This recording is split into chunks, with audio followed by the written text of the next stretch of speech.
Hello friends.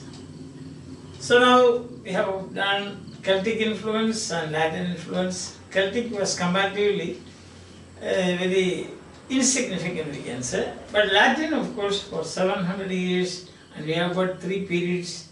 The Latin influence of the Syro period or continental borrowings. Second, we have got Latin influence of the first period or Latin through Celtic transmission. And the third we saw, that was the Christianizing of Britain. And there you have got to, it's a two-tier. First one, of course, is about the Christianizing, then decline of the Christianity there, and Benedictine reform. So, during this period, English borrowed large number of words and enriched its vocabulary. So, we have seen all these things. Now we have got to the end of Old English period. That is 450 to 1150. So toward the end of the Old English period, and there was another influence, and that was the Scandinavian influence. Now the Scandinavians, they were very nice people. They are Teutonic inhabitants. They are Teutons, means Anglo-Saxon, the brothers, cousins and all those things. No, that is Teutons, Germanic tribe. So these people, they were very calm and quiet up to the 8th century. But 8th century, what happened? It was like awakening of a giant. They started simply going around and attacking and pillaging and looting and setting fire to monasteries and so on. So something happened. But we say in our language, Kaliyugam. Kaliyugam, yes. Something like that. So what happened is that they started this attacking all the lands around the North Sea and also the Baltic Sea. So they were daring sea rovers. So you can say that from 8th century to 11th century, that is the age of the Vikings. They are also called Vikings. So you can say this is Scandinavian influence or Danish influence, or influence of the Vikings. Or you have got Northmen, they are also called Northmen, see. So, and Scandinavians. So, any of these names, if you find that tells you about this Danish invasion, this is Danish invasion, Scandinavian invasion, the invasions of the Northmen. Of course, it is known in history as the Scandinavian influence on the English language. Now the coming of the Scandinavians, you have got three definite periods. First one is 787 to 850. 787 to 850. And the next is from 850 to 878. And the third is you have got 878 to 1042. So this is how it is seen in history. The three definite periods, and each period has its own characteristics. That's very interesting, isn't it? See, the first period you can see, this is from 787 to 850.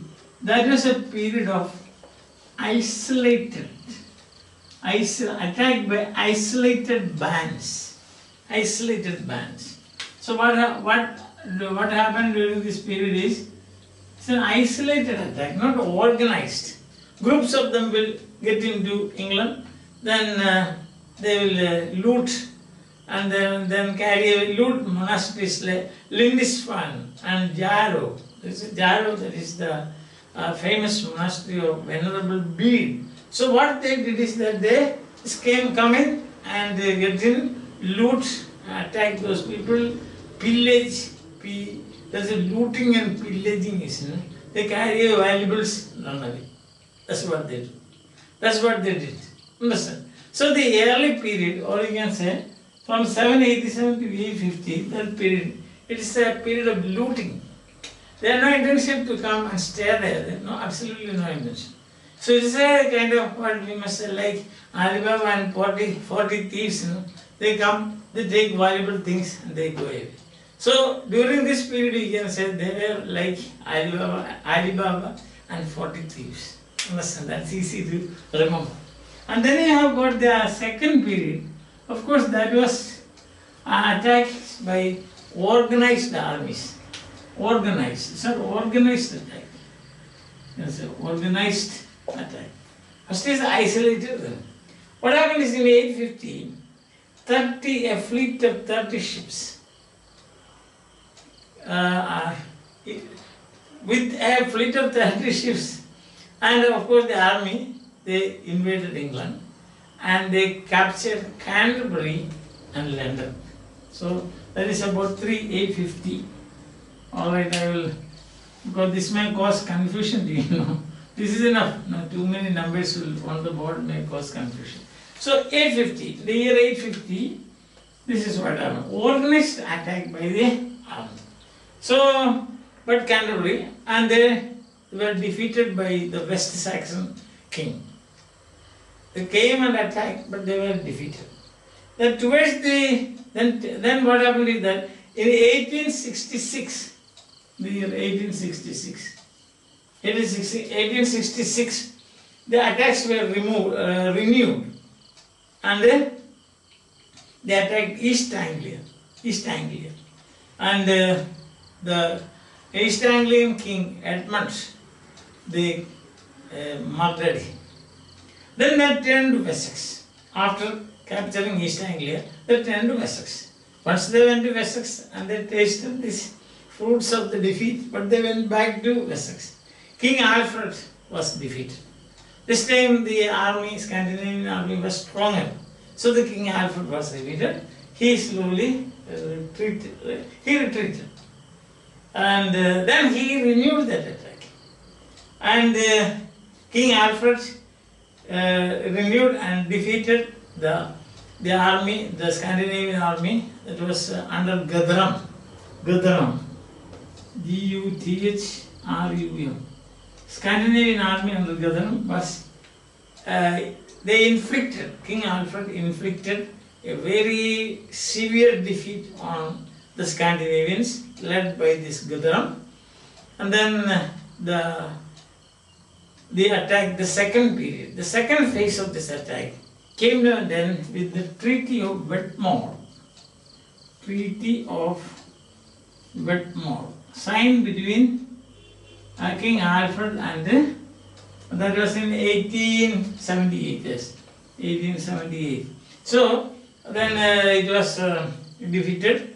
So the Guthrum was defeated and the Treaty of Wetmore was signed. Accordingly, Alfred did not ask them to go away. He showed them some land, some place, some area. They could settle down there. Those who wanted could settle down there. And Guthrum promised to not to fight anymore. Peace treaty was signed. And finally, what happened? Guthrum himself was baptized and became a Christian. See, that is the end of it. Now, then what happened is, Alfred's son did it. Alfred. Yes. So this is the second phase, you can say. Second phase. 850 to 878. That is the second phase. And then what happened is, Guthrum, he slowly, there was a slippage. Guthrum, although he agreed to observe what the conditions laid down in the Treaty of Wetmore, he slowly shifted his stance. See? And so what happens is, King Alfred's son, Edward the Elder, and his grandson, Ethelstan. Edward the Elder, that is King Alfred's son, and his grandson, Ethelstan.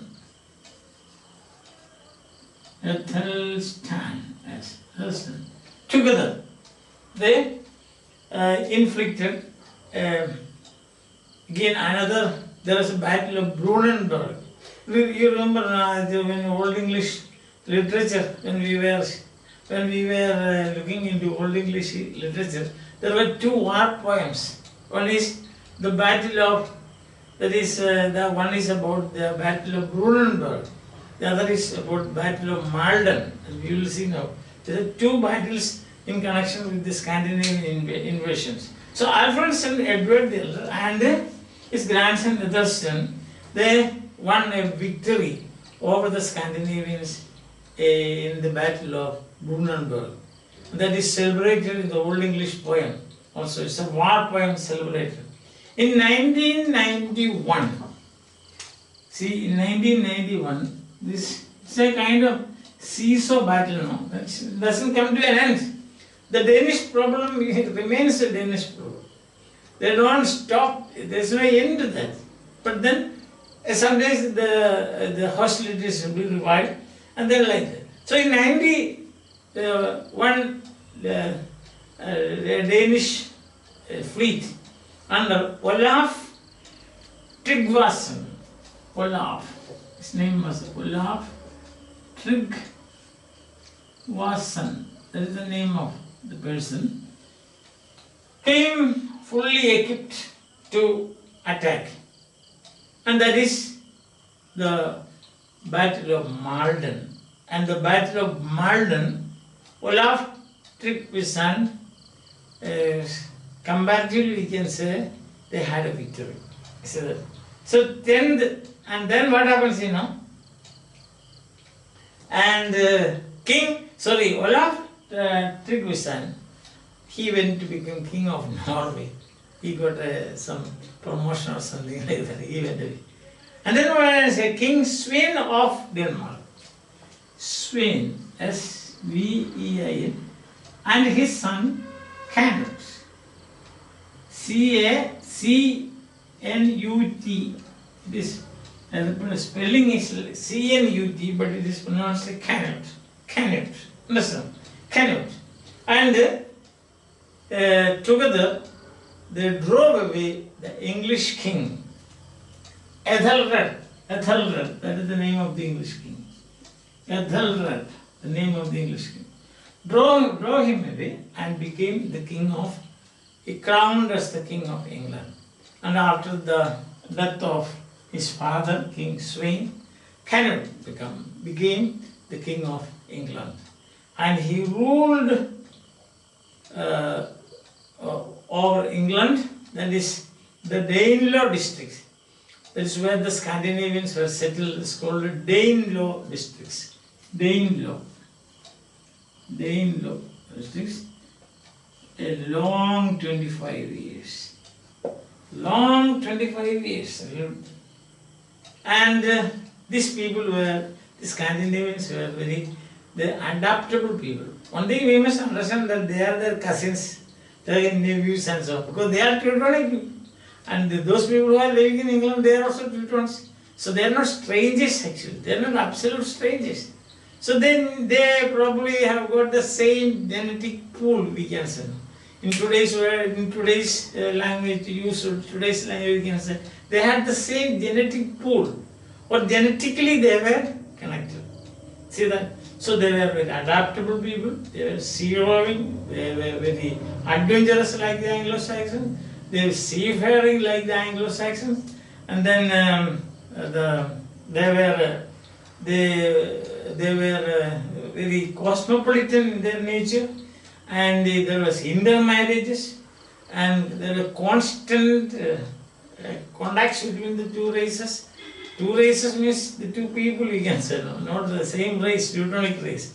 And so what happened is, naturally we can expect many words. About 1,400 place names are there, Scandinavian place names, even now used to be the English people. You can almost imagine. See, for example, when you see certain place names in India, Aurangabad or Allahabad, etc., then you can see it tells you about the invasion of the Mughals, isn't it? The Mughal empire, and the influence, like this. So you have got such words, any word that, any place name that ends with the Bad, that is this contribution given to the Indian language by the Mughals. So like this. When you find 1,400 place names, even now you will find in England. that is given by, these place names were given by the Scandinavian. So from this you can almost understand, or guess, you can definitely make a masterful guess how important, or how important, sorry, so yes, how important, or how deep was the relationship between these two people. So most of them became Christians, and there were marriages, intermarriages, and some of them became the low level of people. They became laborers or workers or slaves. So altogether we can say about 25 years, 25 long years. Canute, as long as Canute was powerful in the Danelaw districts, what happened is there was a very intimate and constant, revived, so you can say, time and again revived relationship between these two people. As a result of this, what is the basis of borrowing? When you find the two people, two language people who speak different languages, they come together, then there's a give and take. This is what happened in India. See, when English people came here, we took many English words and they took many Indian words like bakshish, maja, guru, swami, all these things they also borrowed. Now you can find it listed in the Oxford English Dictionary. It's allowed, no? Bakshish, chutney, curry. So these are all listed in the Oxford English Dictionary. So that means these words were taken from a puja, for example, puja. It is taken instead of sacrifice in kurbani. So these are words that have been taken by or borrowed by the English. And for Indian languages to borrow from English, there is no need of any special example. You can see, I need not make a list of that. You can see yourself. So in such a way that today what happens is, in India, most of the people, they cannot, they are in a way, they are not in a position to speak even a single sentence without an English word. For example, if we say like this, it's an exam, that is English. Students will say, exam was very difficult. If you are speaking in Hindi, you will say like this, exam बहुत मुश्किल है, that you can say, but you will say exam difficult था, you will say, isn't it? That's what it will be saying. Muskil, you can say muskil, but what happens is, it comes first. What comes is exam बहुत difficult था. That's it, isn't it? Yeah, that's the thing. So this is how we are using now. See, आज तुम बहुत happy है, आज तुम बहुत happy हो. See, happy दिखता है, और दिखती है, और दिखते हैं, like that. Plural, masculine, feminine, like that. So from where do you get all this? Happy, difficult, and so on. Or easy. Exam easy था यार. So, exam easy था यार. What is it? Because centuries of contact with the English-speaking people and Indians, so number of words we have borrowed. Like this. So the same thing happened here. But here what happened is, as I told you, there is a series of attacks, assimilation, attacks, settling down, assimilation. Then some, in war there will be some killing and all those things, and that's what happened here also. But during this attack or this war between these two groups, you can see that the West Saxon king, he resisted for some time, he even won over them. And you can see that, no? So, Athelstan also, the grandson of King Alfred, that the son of Edward the Elder. King Alfred, his son is Edward the Elder, his grandson Athelstan won a victory. That's at Malden. So I told you, when we were looking into Old English literature, there are two war poems. One, that is the Brunanburg, Battle of Brunanburg, or Brunanburg, or the other one was, because the Old English, no, we don't know the exact pronunciation, and the next one was Battle of Malden. So this is all connected with the Scandinavian influence. The heroes we have seen, the Scandinavians are the heroes are Gadaram. Then you have got Olaf Tryggvason, and next we have got the King Svein, S-V-E-I-N, King Svein of Denmark, and when he died, his son Canute, C-N-U-T. So these are the actors on the Scandinavian side. On the English side, you have King Alfred. Then you have got King, the East Anglian King, King Edmund, isn't it? And then the English king, you have got Ethelred. So these are some of the, and the whole thing, the age we call Viking age. The age of the Vikings, so that's also known. Examination sometimes you may have questions like this, no? What is the extent of the influence on English language by the Northmen, or by the Vikings, or by the Scandinavians, or Danish influence? Any of these can be. In any one of these ways you can. Nobody will ask you Scandinavian and Danish because both are almost the same, therefore. So you may get a question like this, and this is the background. Then the actual influence on the language that we will see tomorrow. That's enough. I hope you are following me. It's like a short story. Starting with which year it was? 8th and 8th century, middle of 8th century to the beginning of 11th century.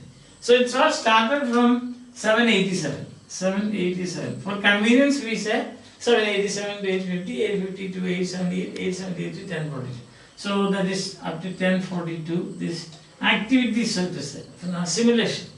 Attack, plundering, looting, attacking, assimilation, adaptation. These are the 5 keywords in this. Understand? Plundering, looting, then killing, battles, another war, treaty. There's one treaty also, Treaty of Wedmore signed between this Guthrum, the leader, and King Alfred. And then the whole thing, you can say, it is a matter of what you should say is very thrilling, isn't it? Very thrilling. These people are very active and sea-roving and seafarers and brave men, ready to take risks in life. So but the interesting thing about them, up to 8th century, they were very peaceful and very calm and quiet. That's the thing. And then, like Alibaba and 40 thieves, they start. Finally, they ended up Canute, C-N-U-T, not C-A-N-U-T, but C-N-U-T. That is the spelling, and pronounced it Canute. Canute. I think it's clear to you, no? Alright? So, what is the extent of the influence on this is about the population. The political, social, cultural, religious situation.